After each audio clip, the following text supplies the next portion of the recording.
Le MIPCOM reste incontestablement un festival qui est le leader mondial des contenus audiovisuels pour la création, la coproduction, l'achat, la vente, le financement et la distribution.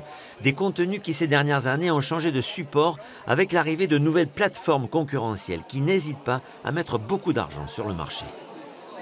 Les plateformes comme Netflix, les plateformes online, Amazon par exemple, là ils sont en train vraiment d'investir dans les programmes.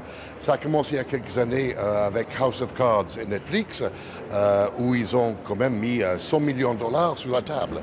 Ils sont vraiment l'avenir, à mon avis, de la télévision.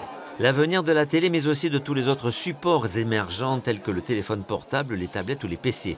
Une réorganisation du marché qui n'empêche pas de promouvoir la créativité dans laquelle les programmes français tirent leur épingle du jeu. On observe depuis quelques années, très récemment, une augmentation de qualité de la production de fiction française, de séries, de téléfilms et surtout de séries et de mini-séries. Et ça se traduit sur le marché international par une augmentation des ventes spectaculaires, des ventes de programmes français de fiction. Une bonne santé des programmes français dont le volume d'exportation a augmenté de 8,5% par rapport à l'an dernier. Enfin, un dernier mot sur le pays star de cette édition 2018. Il s'agit de la Chine. Avec ses 2000 chaînes de télé et son 1,3 milliard de téléspectateurs, la Chine est le deuxième marché télé au monde après les États-Unis. Le 33e MIPCOM se termine ce jeudi.